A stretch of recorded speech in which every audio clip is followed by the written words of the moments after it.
Today, we are going to discuss how technology and Industry 5.0 influence us humans and vice versa. We are still in control, right?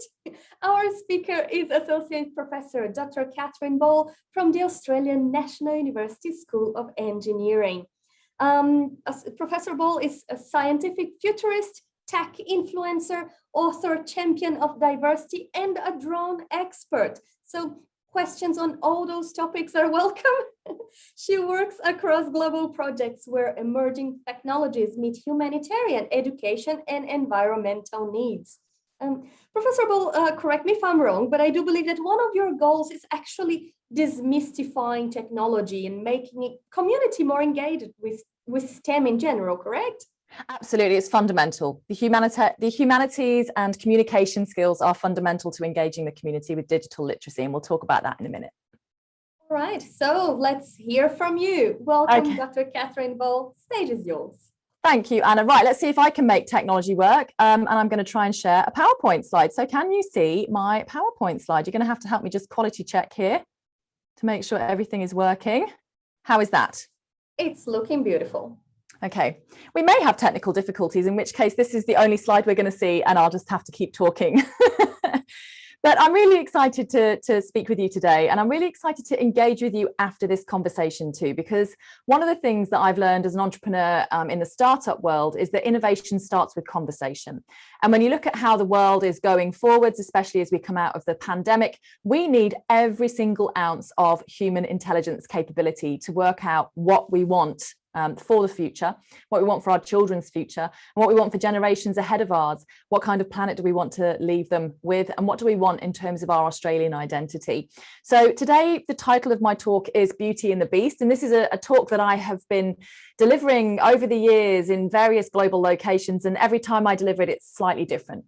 Today, I actually would like to focus on some of the concepts around Industry 5.0, and without wanting to sound too wishy-washy about it, Industry 5.0 is a place that is still yet to be fully formed. There's lots of people that have differing opinions about what Industry 5.0 actually means. There are people that seem to think that they created the term, whereas in fact it's just a natural evolution, as far as I'm concerned, from the first, second, third, and fourth industrial revolutions to move into the fifth industrial revolution. And if you were thinking that 4.0, Industry 4.0 still really hadn't got to its full strength, you'd be right in patches. I think that William Gibson is an author that I quote quite a lot, and the quote of his that I like, and you're probably all aware of it, is that the future is already here, it's just not evenly distributed yet. So what does that mean in terms of Industry 5.0? What does that mean in terms of the next industrial revolution? Well, the idea behind this is that there are places on the planet where we are already living in the future. There are places where there are technologies that are already in place, which we fully understand. There are areas that may have more advanced medical resources than some other countries. But one of the things that I find most telling about this is actually the economics side of things. So Abe in Japan, one of his last statements around Abe economics to sort of reboot the Japanese economy was to actually have this idea of Society 5.0. And the idea of Society 5.0, and you can have a good Google for Society 5.0, there's lots of resources online that the Japanese government has published in English as well that we can read on. But the crux of it is, how do we take everything we've learned from the business models of 4.0, the IoT, the Internet of Things, the way sensors are all connected to each other, and how do we take that to the next level? And I was having a wonderful conversation just today with a CEO called Amanda Johnstone, and she's got an anti-suicide app. And the concept that she said to me today, and I'm giving her full credit for this, is that the Internet of Things was great, but moving for her beyond the veil into Industry 5.0 is the Internet of Bodies. So if our bodies are fully censored up and our bodies are providing information and data in real time, either through how we interact with a health app, through a smart device that you might wear, maybe a chip that you have implanted under your skin or in your brain, or a Google contact lens or something like that, how do we take the data from all of those individual people and start looking at population health in a very different way? A really crude proxy for the Internet of Bodies might actually be described as the Google searches at the start of the COVID-19 pandemic. So one of the ways in which they were trying to watch how the pandemic was spreading was literally search engine entries. So if people put in, I can't breathe properly. I feel really hot. I've got a 40-degree fever. What is wrong with me? Ping. That was what the first stages of COVID, way back when in March 2020, April 2020, was that they were the kind of immediate side effects of having that virus was giving you, was a high fever and maybe an inability to breathe properly, or a shortness of breath. And so by proxy, by people actually putting that in, we were able to, I say we, in general, the population health people that were modeling it and monitoring it, were able to start seeing hotspots where lots of people were putting in those same search engine functions. And so we betray our privacy by going to a search function. We put in there how we're feeling, how we're thinking, what we're looking for. And what can that mean? Well, if you take that and accelerate it, go beyond that veil, like I said, to 5.0, that is kind of where 5.0 will find the economic models. So we know up at Howard Springs Quarantine Centre in Northern Territory, everybody who goes into that facility has to wear a smart device. Now, that smart device is capturing information like skin temperature and pulse. And so what it's doing is it's giving the health teams ideas of who might actually be sick before they actually get sick. Take that concept and let's look at something in, say, remote central Queensland or remote Western Queensland, and someone is having chemotherapy. One of the risks of chemotherapy is that you can get some fatal blood infections. And one of the first signs of fatal blood infections are that you can actually have a higher skin temperature and a slightly faster pulse. So imagine if we were to connect the Internet of Bodies in a new wave of public health measures to pick up who is sick before they realize they are sick. It's it's one that's fraught with danger in terms of ethics, but unless we're there at the front edge, unless we are there on the front wave, like we're the first surfer on that wave, other than that, you're just following, right? So people always explain Australia as being a really great fast follower. And look, there's a lot of power in being a fast follower, but I think there's something more to gain if you're actually the first one on that wave. And so I put this slide into the presentation today, the wonderful actress there that's in the movie AI. And the idea here is talking about the singularity. Now, if you haven't heard about the singularity, then have a Google. It's basically the idea that there will be a human brain uploaded, a human consciousness rather. And what's the difference between your brain and consciousness? That's a question, right? So having a human consciousness, all the wires, all the neurons, all the things that are firing off will be uploaded into a computer system. And then that person, whomever it is, can live in perpetuity as long as someone pays the electricity bills for their data bank that they're sitting on. What would life mean as an avatar? What would life mean if you literally had your consciousness sucked into this idea of living forever, and maybe living in androids and haptic suits and trying to remember what it was to feel the wind on your skin? And so what makes you you? You know, how do we take neurobiology and actually turn it into a data storage device? We know that DNA, it's just where I love these conversations. DNA, we know, is a really great information storage device. And one of the ways we're trying to tackle the carbon footprint of standard data storage is actually to use DNA as a data storage device. That's a whole other question. But when we're looking at the singularity, what makes you you?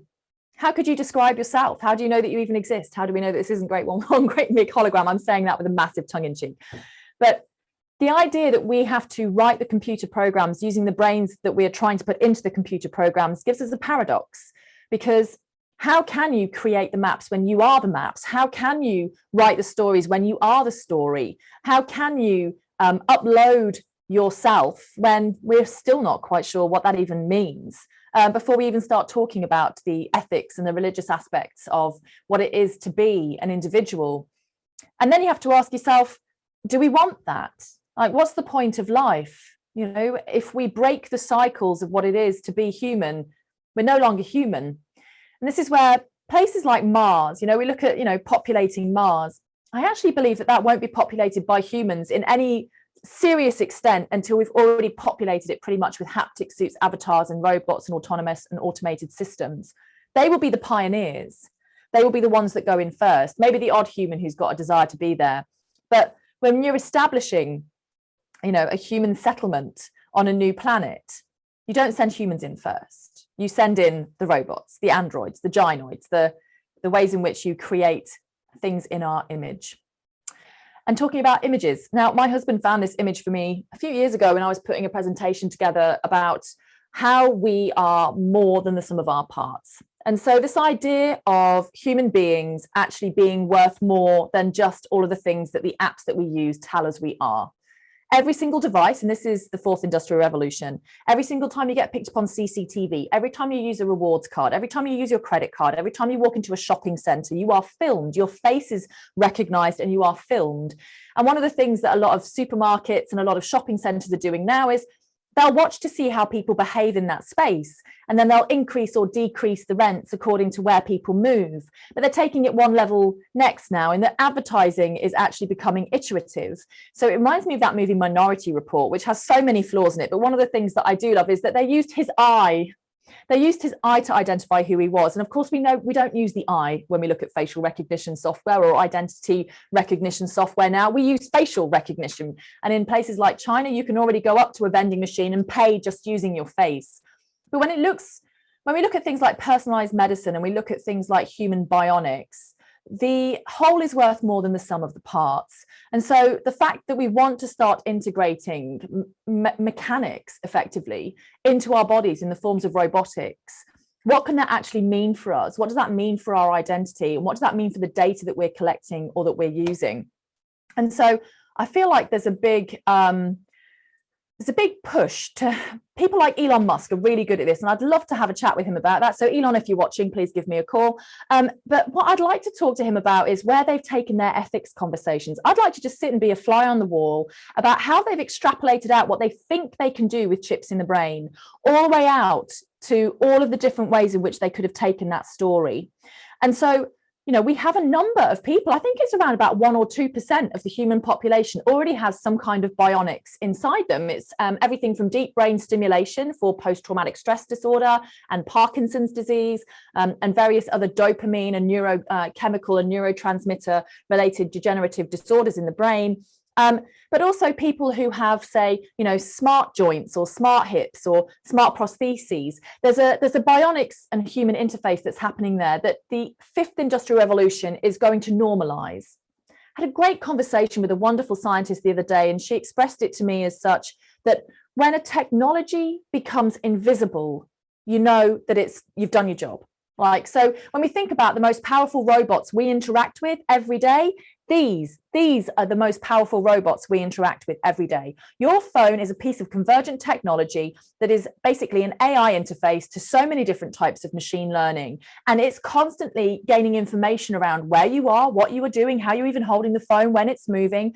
And it's feeding all of that back through. So your symbiotic bionics, it's almost like this is the first stage of bionics, because the apps that we use, the insurance that we hold, the bank accounts that we have, any of those apps are collecting pieces of data and information off you that you probably didn't even realize that you'd given permission for them to do. But the line that I meant to mention on that slide is that, you know, the future of robotics is not this. It's not even like I wear an analog watch for a number of reasons, but the future of robotics is actually inside us. So you take all the things from your smartphone that you might want to just automatically have. Maybe you want to have your bank chip in your wrist, or maybe you just actually want your handprint to be able to recognize and pay for something for you. It may be that we don't even need chips in our wrists anymore. We pay for things with facial recognition. You're getting on the bus, facial recognition. You're getting on the ferry, facial recognition. You're going in the supermarket, facial recognition. When you buy that extra ice cream on a Friday night, facial recognition. But the idea here is that we are choosing to allow this to happen, right? We are actively, or some might say passively, walking into a way in which we're not arguing about these technologies or approaches. And so there are huge opportunities around emerging technology, but there are huge opportunities to disagree with emerging technology. I mean, I sit here with all my enthusiasm, but there are some things sometimes that you can just sort of see the dark side of the force, you know, kicking in, and you think, would I really want that to happen? Can I unplug? Can I take back my consent? Can I pull back my data set? Do I even own my data set? The answer here in Australia is you don't actually own your data set in many legal terms. And so what does it mean if I don't want to be part of the system anymore? Or what does it mean that I want to see where my data is being used? Privacy and freedom and what we're handing over, these are areas of really potentially amazing goodness in everything that RB Economics and Society 5.0 wants to come up with, but also something that's of nightmare, Minority Report-esque, science fiction movie nightmares. Now, I like to use this image because it's a perfect example of how a lot of us that work inside technology actually like to play with technology. I mean, it's a great example here for me is I've put flowers on my phone case, so I've made it unique to me. Everyone likes to put pieces of art. There was a big push for phone art, little things that you could hang off your phone to sort of personalize them and make them yours and make you feel comfortable about them. But this image likes to put a rubber ducky and some googly eyes and have a little drone friend flying around with this particular robot. Human beings have a natural capability. It's like when you ever look at the clouds or you look at a picture by particularly maybe like a modern artist like Jackson Pollock or something, and you can see shapes, you can recognize form, you can see things that are familiar to you. It's like when you look at clouds and you see animals or ships or anything you want to see, right? So by nature, one of the things we do when we're faced with something that's abstract is we try and consciously or subconsciously make it comfortable for us. It's that whole fight, flight, freeze, fear, different responses as human beings. And so we like to disarm ourselves by making things cute. We like to anthropomorphize androids. We like to create nice little nursing robots that have a nice little face on them. And if you think about it, a nursing robot doesn't need a face. It just needs a way in which it can communicate and do whatever it needs to do. So why do we give these robots cute little faces? Because in order to accept things, they need to feel invisible.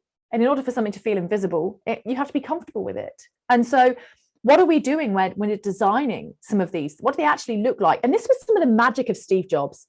One of the reasons why Apple is so different and still so creative is it started with this wonderful conversation around the humanities and what we wanted the design, how we wanted it to look. It had to be beautiful as well as do the form that it actually, it had to have the function as well as the form. And when we look at some robotics now, like there's some that have come out, those little dancing robot videos that you see, or the little robot dogs trying to climb over things. And, if you just had wires hanging out and mechatronics on display everywhere, it would look pretty horrific and something out of a horror movie, like one of the Avengers movies or something. And we wouldn't want to play with it.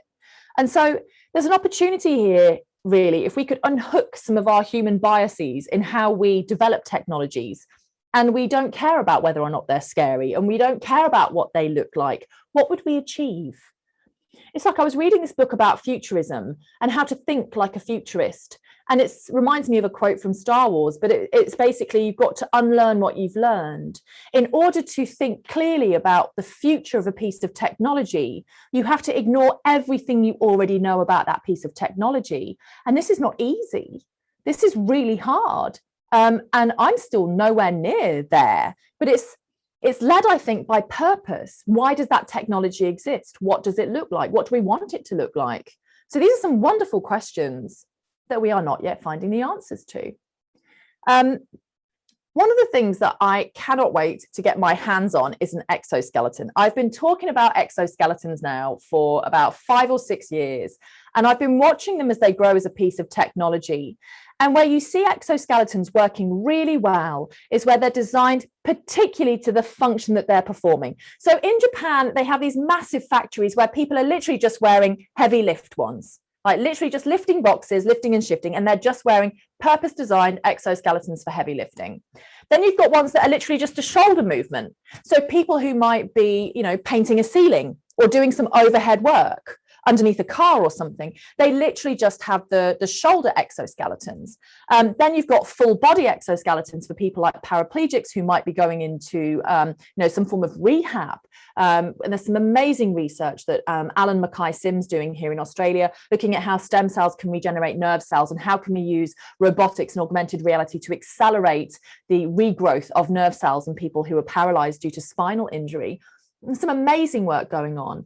But Industry 5.0 is about the business of this. It's about the economics of this. It's like, okay, we can have all of these things for good, but who's going to pay for it?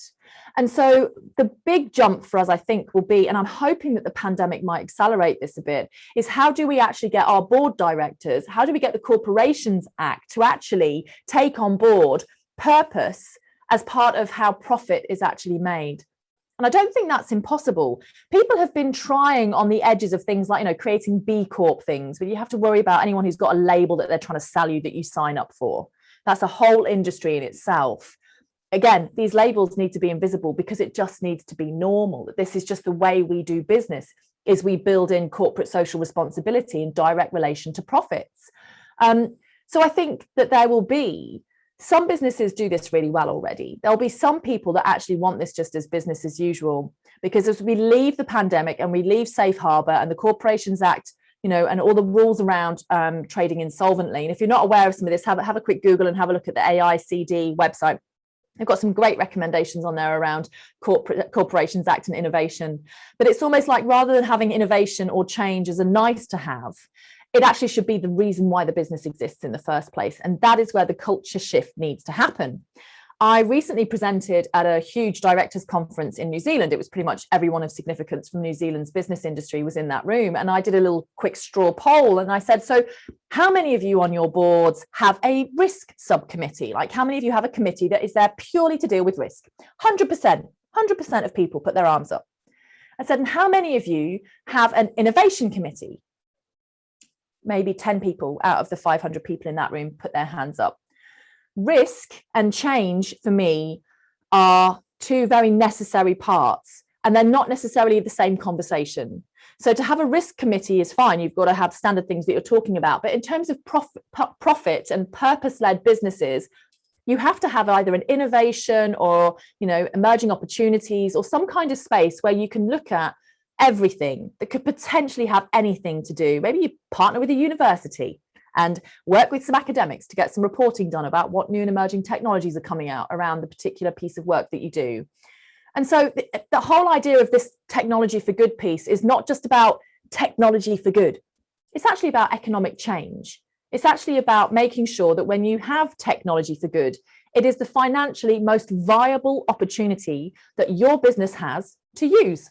Now, you can have health and safety legislation, you can have carbon reporting, you can have all of these things that will try and, by proxy, push you into that pipeline. But Industry 5.0 is all about making purpose the reason why business exists. Some people might say I'm a dreamer, but I'm not the only one. Okay, so reaching beyond, and I will stop using pictures of perseverance and ingenuity, but not today, not today.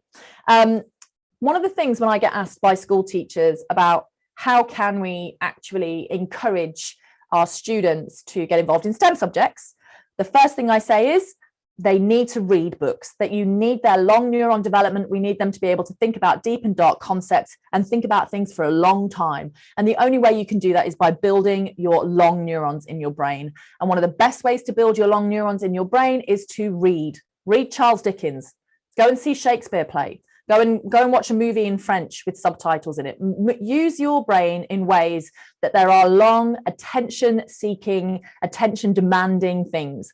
I remember, gosh, maybe 2 or 3 years ago, it got to the point where I couldn't even read a book. I was just so used to having short, sharp shocks of information that my brain, I think, had almost forgotten how to read for 10 minutes. And so I had to start getting myself back into reading. And it's wonderful. So I don't know when the last time you read a novel. I do recommend Great Expectations by Charles Dickens if you haven't read it, or Silas Marner by George Eliot. She's awesome. But get yourself into a book, get yourself into a story, take yourself down a path. And it may not have anything to do with the subject matter that you're studying. Your brain needs to exercise. Your brain needs to strengthen itself. And one of the best ways to do that is to think about things as projects. So this slide is all about project-based problem solving.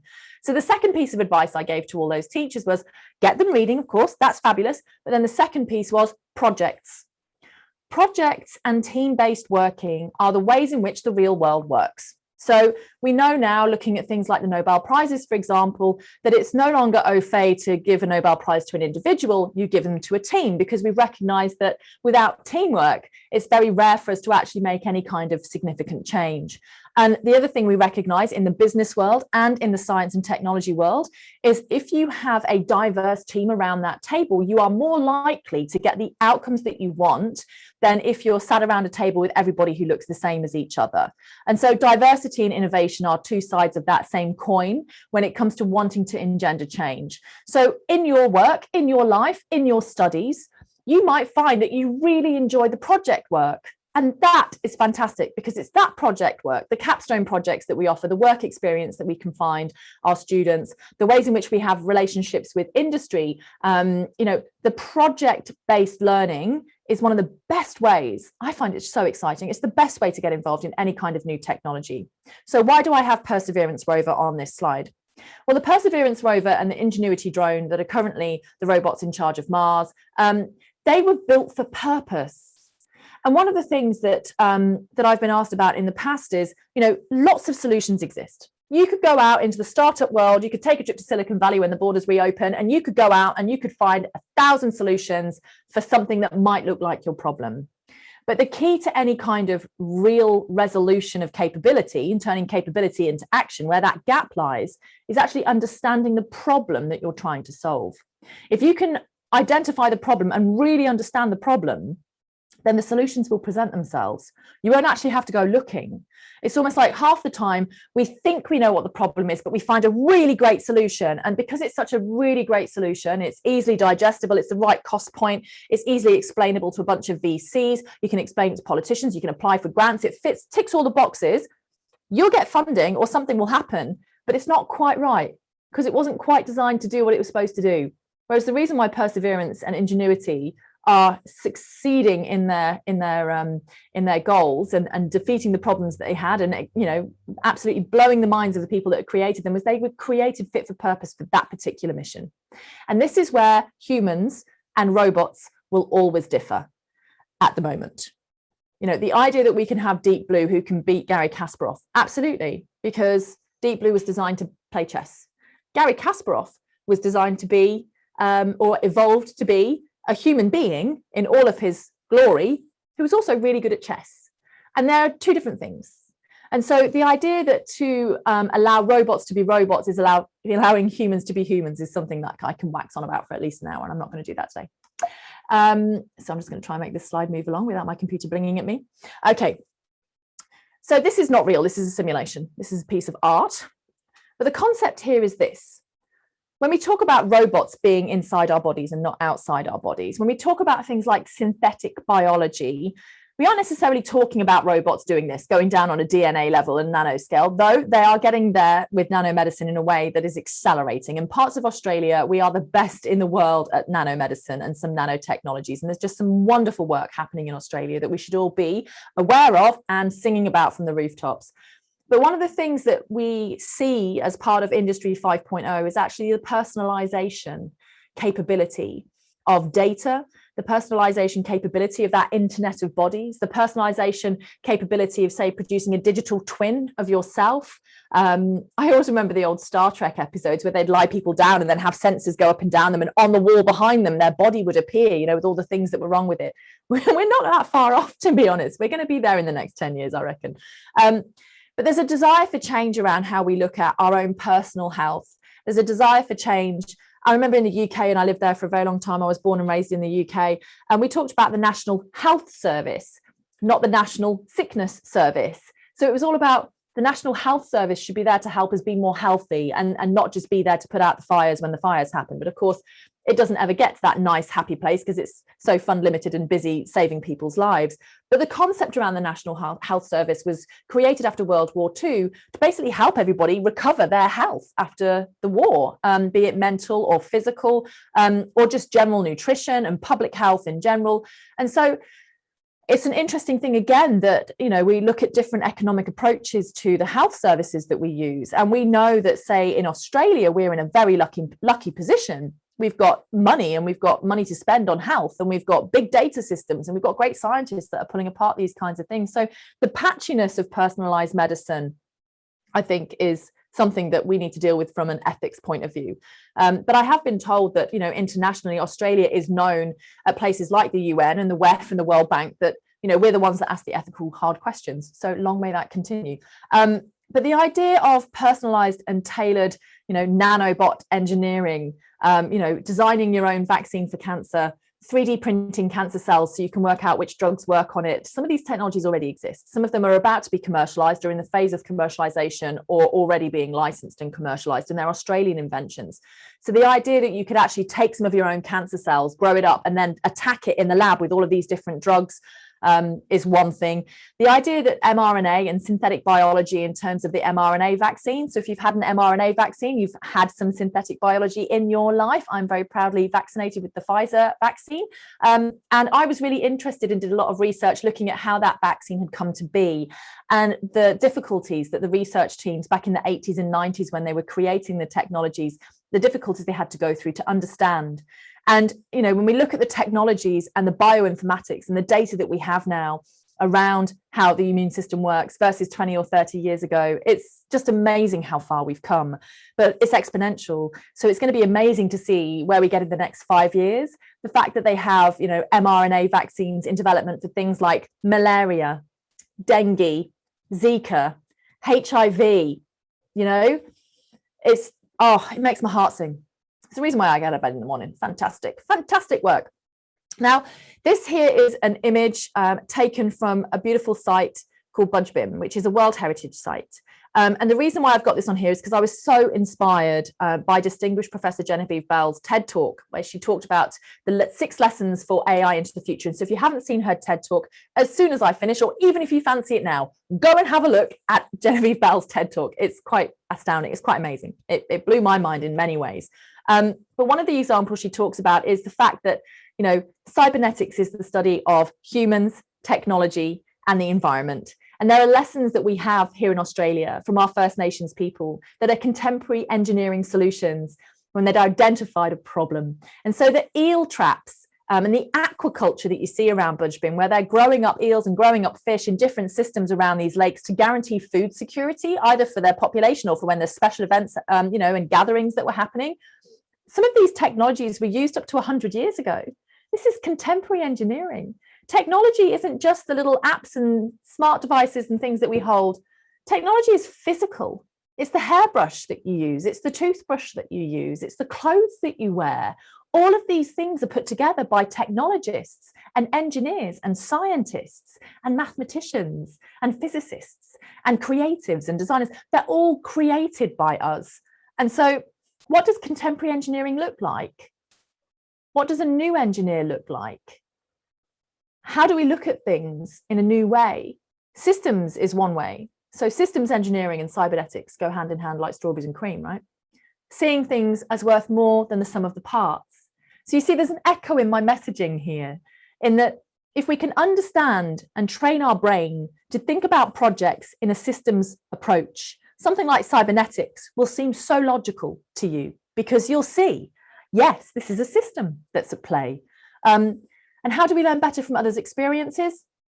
Well, we talk, we learn, we read, we visit, we imbibe, we work together, we have diverse teams. And so I'm really excited, and I'm trying to spend more and more time learning about what Genevieve is working on and some of the other things that are amazing that's happening at KEX at the moment. So one of the areas that I'm quite passionate about, because I studied quite a lot of this around my PhD, is this idea of data science. And we talk about data lakes. You know, 10 years ago, it was all about data lakes. We're going to have these data lakes. We're going to commingle all our data in the data lake. Then the lakes became oceans as we realized how much data we were collecting about what, where. And this is a little pause in the conversation here. Do you archive your emails or do you delete them? Every email has a carbon footprint that's equivalent of driving a car about 100 meters. So how many emails do you just randomly send? I have this rule. Emails have started controlling my life. And I said to a friend of mine the other day, I posted on Twitter, emails are not text messages, emails are not text messages, emails are not text messages, because you get to that point where emails almost become conversations that you have with people, where you should just pick up the phone and you know, give them a phone call.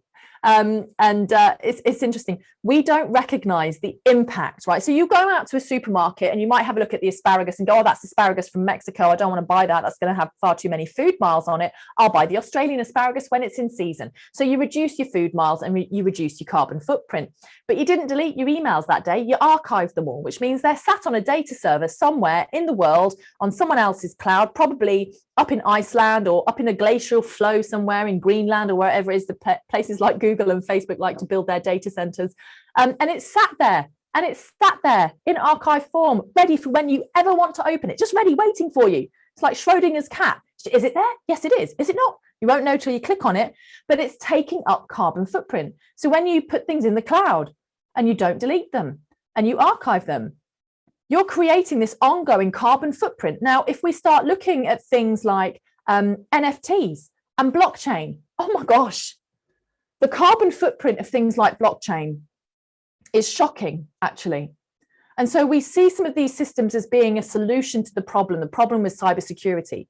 And so, of course, you come across solutions, but it doesn't necessarily mean that that solution is the right solution when you look at it from a life cycle analysis. So if you've never considered life cycle analyses, that's something to have a look at. It's another great piece of systems-led thinking. How do you look at the life cycle of an asset, the life cycle of an email, the life cycle of the clothes that you wear, the life cycle of the car that you'd like to buy, the life cycle of your diet, the life cycle of how you wash your clothes.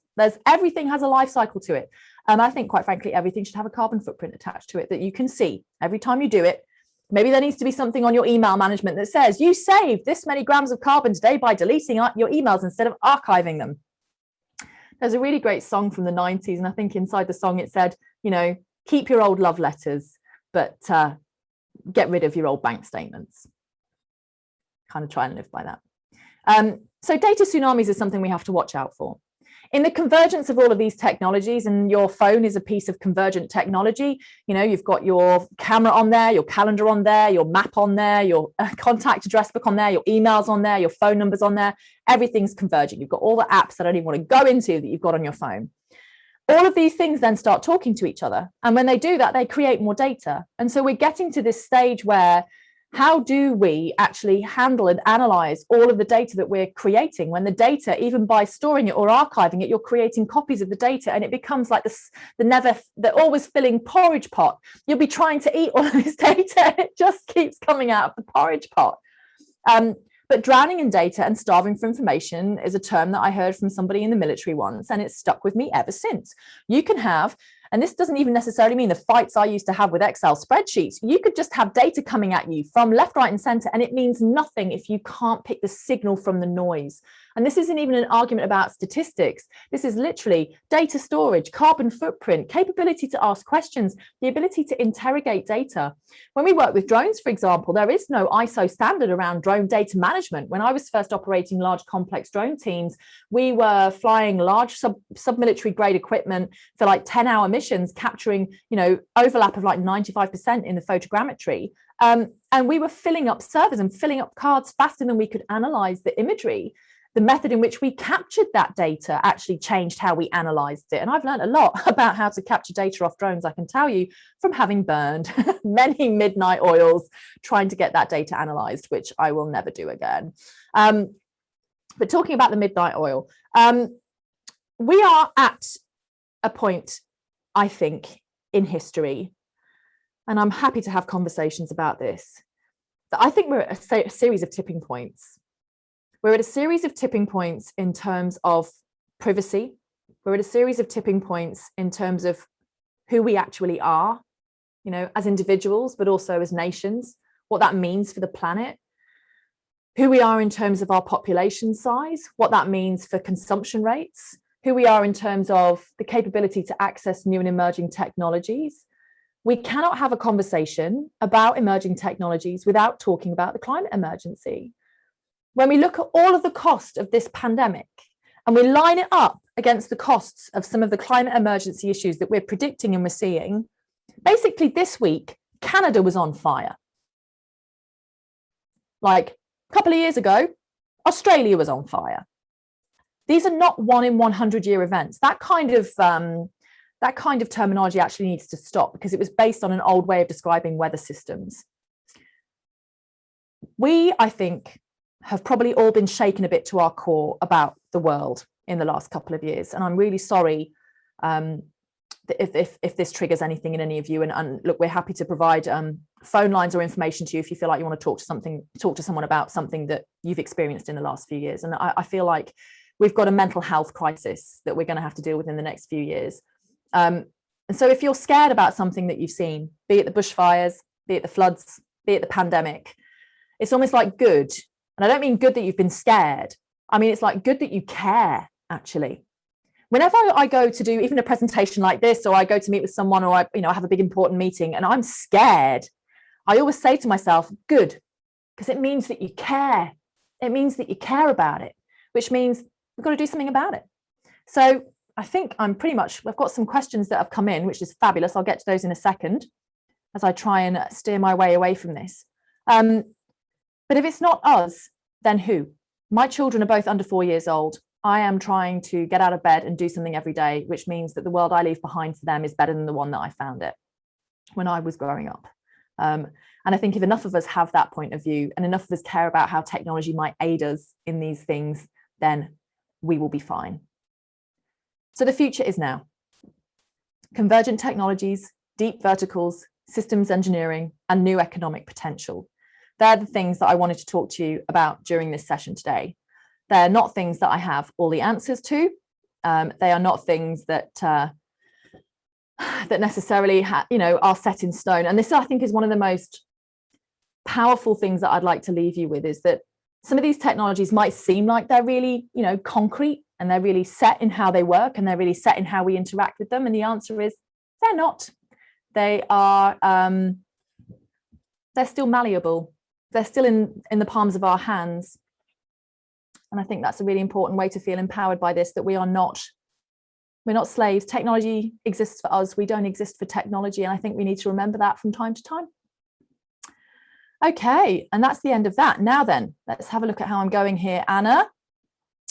So I've pulled out some Q&A that's going on here. I don't know if Anna's still listening, but do you want me to switch the screen share off? I'll switch it off. Yes, I'm here and I'm loving it. References to John Lennon. I didn't receive a call from Elon Musk. I'm sorry, but if you will let you know. Yes. Elon, really? Yes, and you mentioned a lot of things that are very close to my heart, I have to say. I am originally from Brazil, so when you mentioned malaria and Zika, that's really close. But yes, let's see some of the questions from our audience. Okay, so if anyone has a burning question, please, now is the time to ask it. I'm just looking down the list of people that are attending to see if there's anyone I can pick on to ask me a question as well. Beck's there. Beck, you've got to ask a good question. Okay, here we go. How facial recognition is accurate and into the future? Can it detect the differences of twins? You know what? I think it can. If you've ever known twins, like I went to school with a couple of sets of twins. One was called Alison and Gillian, and the other one was called Chris and David. And we always knew who was who. And so, yes, the answer is it's probably as unique as your fingerprint. And this is the other question, right? What happens if someone has plastic surgery to try and get away from facial recognition? Because people have tried. And that takes us down a whole conversation around even things like CRISPR and how CRISPR technology can be used to change DNA fingerprinting. So you can't even use DNA fingerprinting to arrest people for crimes anymore because their their DNA has changed. Okay, so that one's been answered. Will physical engineering remain important when the cyber world becomes dominant in the future? Oh, yes, it will. Oh, yes, it will. Because ultimately we still live in a physical world, right? So one of the things we know is that the cities that we live in and the towns that we live in, they are the backbones of things like the 5G or the drones or the robots. They are the spines of how those systems are actually going to work. And so, yes, and in fact, I actually think the physical is going to become more important. There's going to be a bit of a backlash, I think, against cyber and digital only. When we have one or two bad cyber attacks, I think people will realize and recognize. And it was one of the things about the Sony cyber attack when they were attacked and they basically shut down all of Sony's systems. Everybody ran to the stationery cupboard to grab pens and paper, but there was nothing in the stationery cupboard because no one had refilled it. So it's almost like, as a board director, we have to consider the risks to the continuity of the business. And cyber is an area that every business is now paying attention to. Because if we can have hacks at the highest echelons, we can have hacks anywhere. And it may well be that there are already nefarious actors inside our systems and we don't even know it yet because they're just sleepers, they're just waiting. So I'd say if you want to guarantee yourself a job for life, get involved in cyber. But I mean, I may be talking to the converted here because you're all watching a Kex lecture, so you get that. Okay, so I think I've answered that one, Anna. Okay, privacy tipping point. What are the options? Are we tipping towards no privacy? And if so, how do we get to control for future technologies? I could talk about this one for a long time. different jurisdictions have different legislation, and I think that that's a really good place to start. So in countries like Estonia, for example, you own your data. You have to give people permission to use it. You have to expressly give them permission to use it. In Australia, you don't. In Australia, you don't own your data. You don't own the information that comes through the apps that are on your phone. So the idea of privacy is something that I think we've lost a lot of it, but I don't think that's a reason to stop fighting for what we still have. And a great person to follow on this is Leslie Seebeck. She's just the icon of cyber for me in Australia. So have a look at some of Leslie's work. And she's just got some amazing ideas around cyber and privacy and information security. If you think about it, how a future war is going to be fought, they're going to be about information warfare. Okay, let's have a look. What will technology exacerbate polarization in the future because there's a difference of accessibility of technology from country to country? Yes, we're already seeing this, and this is called the digital divide. So the digital divide is that not everybody has access to the same kinds of computers or laptops or iPads or whatever it is they might want, and this is a problem because we will have the inability for certain economies to take part in global activities because they don't have this groundswell of trained and educated people using technologies that other people are talking to. What will the internet look like in 10 years? I think we're going to actually have individual jurisdictions creating their own internets. And I think we know already that the Americans and the Chinese are kind of building different, potentially polarizing systems. So that's going to be an interesting one to watch. And so how do we make sure that everybody has access to those kinds of technologies? It's a hard one, and it's one that we're going to have to seriously face. If anyone can face it, the Australians can lead that conversation, I'd suggest. Okay, how mature is the use of data analytics in Australia compared to global leaders in its use? That's a really good question. I might have to connect with you after about this, Mark. From my understanding, we're actually pretty good. One of the reasons why I think we're pretty good is because of the relationship we have within the Five Eyes network. And so we have this need to share information and understand information that's multimodal, that's coming in from lots of different systems.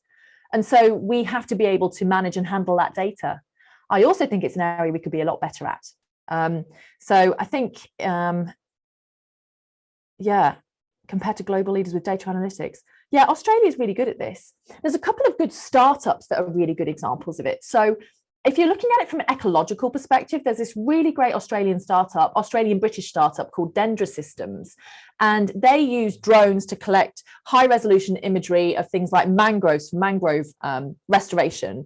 But they put that into a really smart system, and they have new jobs that never existed before called data ecologists. So, the whole data industry and data analytics industry is creating new job opportunities that didn't exist a few years ago because of the power of processing that we have. So, do you know what? I might have a bit of homework on that one, Mark. I might do a little follow-up post on LinkedIn about that. Please feel free to connect with me on LinkedIn. Okay, what have we got here? Will we have enough jobs for 8 billion people with Industry 5.0? Sounds like a lot of automation and skills from very specific STEM fields in Industry 5.0. Let me not give you any illusion here. I've had to put together a very short conversation with you today about what Industry 5.0 is. I've obviously stuck to the things that I was hoping people might be interested to hear about. But if you look at Industry 5.0 and you apply it to things like the creative arts, you apply it to things like healthcare, you apply it to things like teachers and education, you apply it to things like social welfare, you have a whole new spectrum of job opportunities that are going to come from non-STEM known jobs. But pretty much 99% of all jobs going forward will have STEM skills in them. And this is where even using the acronym STEM can actually start. Again, it's that whole, how do you think about the future when you're using terminology that actually is irrelevant in the future? Because everything is going to be so convergent that the idea of STEM skills is actually going to be so 2022. In all seriousness, we look at history. I think history is a good barometer to how we predict the future. So if we look at all the previous industrial revolutions, every single one of them have created more jobs than they've taken. there were robots that were put into factories here in Australia, in Melbourne. And when that new robot went into the factory, it required 2 new members of staff to help work with that robot, maintain that robot, and keep that robot going. What it did was it reduced, in fact, probably I think this one particular example completely removed any health and safety risk for humans. So their risk and their incident rate went down, which was great. No one was losing hands or fingers or whatever it was they were doing in this particular piece of machinery because they had a robot to do it. So roboticization in terms of health and safety statistics has been a massive push. And this is where we look at this from a carrot or a stick perspective. So we can say, oh, it's a carrot, it's a glorious robot. Look at this juicy carrot. Come and eat this beautiful juicy carrot. Take on this robot. Or we can say, if you don't use a piece of technology that is known to do this job really well, we're going to fine you. We're going to put legislation in place which is going to criminalize you and your activities. We're going to destroy your business model unless you do the right thing. And so the health and safety law in Australia has been really good as being an accelerant on some of the applications of some of the technologies that we knew could always do that job, but they never did because, again, at this board level, how many people have innovation subcommittees versus risk subcommittees? And it's only when it gets into health and safety legislation that some people take things like drones seriously as a tool as to how they could do work on their particular construction site or, road monitoring or anything like that. So yes, I think there are going to be enough jobs for 8 billion people, but I think the way we work is going to be very different. I think that we may only be working a 3-day work week. There was a study done in Japan in 2012, which showed the most efficient way of working was a 3-day work week. So I don't know how I'm going to fit 40 hours. I can do 40 hours in 3 days. People, those of us that like to work too much. Okay, so I hope that answers your question, anonymous attendee. Thank you very much. That was a good question. Okay, is the sacrifice of privacy necessary to understand human cognition as we know the behaviours change when people know that they're being observed? Absolutely, and this is the problem.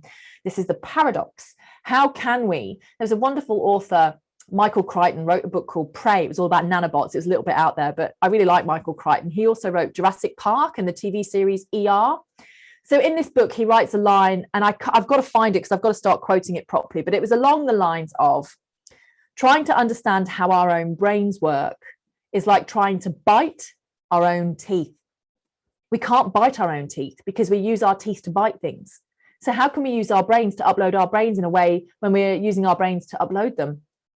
It's paradox. So this idea of the sacrifice of privacy, define privacy in the modern world. Define privacy. It's you have to start with a definition of it, really. And for me, I think our common understanding of privacy, i.e. we live private lives and we do what we do and no one knows what we do, has changed. We've allowed it to change. We've wanted it to change in many ways. Okay. Consider industry technologies, vendor solutions. What would you recommend to an individual who wishes to be a cybersecurity expert? If you wish to be a cybersecurity expert and you're not already studying at the College of Engineering and Computer Science at ANU, I'd suggest this is the perfect place for you to start. We've got some of the best minds around some of these processes and aspects that you can think of. And where we sit in Canberra, you've got access to other people that work on these issues too.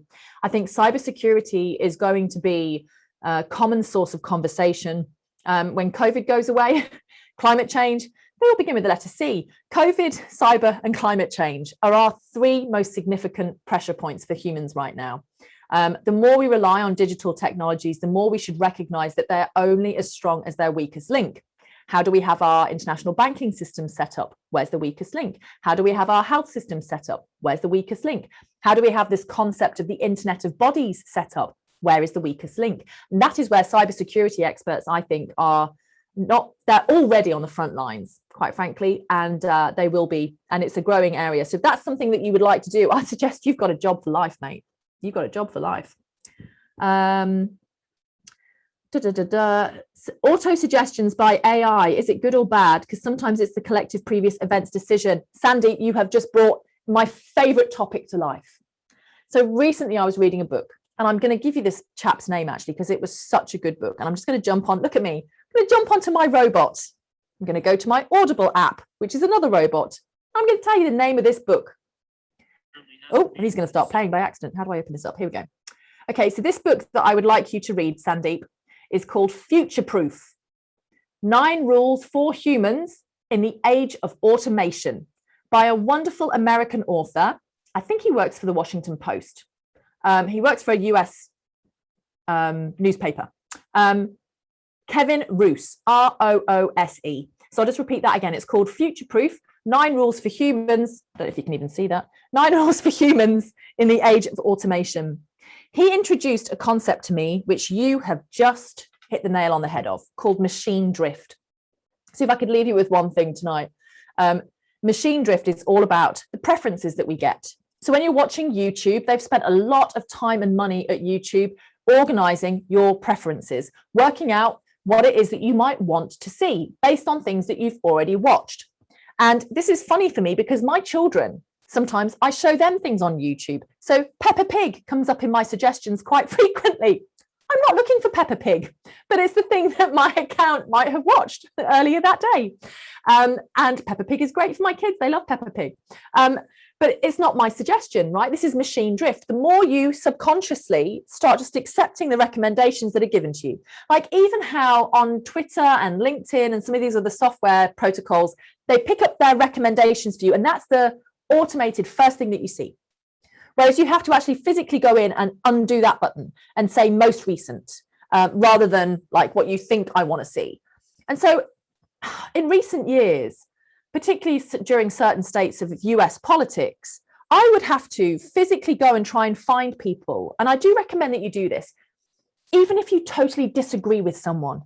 It's really interesting to see how people form their opinions about things. Because one of the key things we need to do when it comes to securing safety of the planet and our loved ones for the future is we need to talk to people who disagree fundamentally with where we're coming from. And there's something about the echo chamber of automated preferences and machine drift, where we just automatically go to the things that the algorithm thinks we want to see, the way we actually delegate responsibility for our own consumption of information to an algorithm, that is really dangerous. It's allowing people with extreme views to extremify their views, to make them more extreme. Whereas I think if you can actually find people who disagree with you, I wish there was a setting, maybe one will happen now, I've put it out in the ether. I wish there was a setting on Twitter which basically said, would you like to see people that we don't think you'd like to see? Because I'd be like, yes, show me. I'd probably only last there for like a minute or two before I got frustrated or sad or angry. But we have to knock ourselves out of this, self-fulfilling ambivalency around how we consume information. And I think I've got through pretty much everything. Anna, are you there, mate? I'm always here for you, Kat. Yeah, and you did amazingly. Do you have any questions, Anna? Do you have any questions, mate? What would you like to know about? Anything?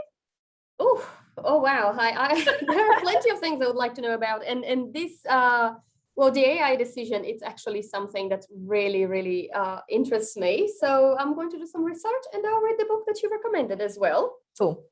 Alrighty. Okay.